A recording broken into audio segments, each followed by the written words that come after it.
Yo, what's up mga kaibigan? Hindi na tayo magkwentuhan. Ngayong 2025 NBA Draft nga ay napunta pa sa Dallas Mavericks ang number 1 pick. Isang bagay na hindi inaasahan ng madami na mag-umpisa ang draft lottery.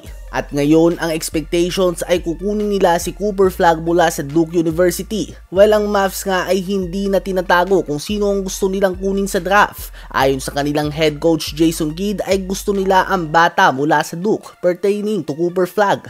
Si Cooper Flagg ay hindi natin masasabi sa ngayon na great siya sa kahit na anong bagay. Hindi siya great at anything. Hindi siya great shooter, hindi siya great ball handler, hindi din siya great defender, hindi siya great playmaker, hindi siya off-ball player o kung ano paman.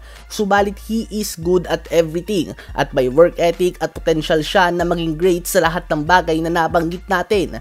Kaya naman mukhang perfect nga siya sa Dallas Mavericks na hindi naman naghahanap ng franchise savior sa ngayon. Bagkus complementary piece lang ang hinahanap nila sa malakas na lineup na meron na sila tuwing healthy ito. Wala ngang pressure sa kanya na magtala kaagad ng big numbers ala Jason Tatum sa Boston Celtics noon. Pwede niya din nga kunin ng pwesto ni PJ Washington kung sakali na magdesisyon man ng Dallas Mavericks na i-trade nila ang expiring contract nito ngayong off-season. Ano ba masasabi nyo tungkol dito? Ngayon ay tumungo naman tayo kay Shai Gilgeous-Alexander dahil sa pagwagi niya ng regular season MVP award. Ngayon ay eligible na siyang pumirma ng 4 years $294 million contract extension ngayong off-season o $73.5 million per year. Subalit kung maghihintay pa siya ng isang taon, pwede ngang umangat ito sa 5 years $380 million contract o kaya naman $76 million per year. So difference of 2.5 million per year, total of 10 million plus 1 more year of guaranteed contract worth 76 million.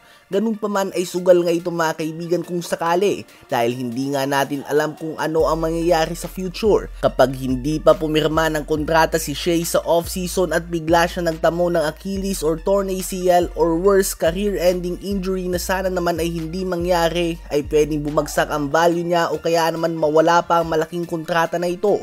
So big decision nga kay SGA ngayong off-season. Regardless kung pumirma siya this off-season or sa next off-season, siya nga ang magiging highest paid player sa NBA history.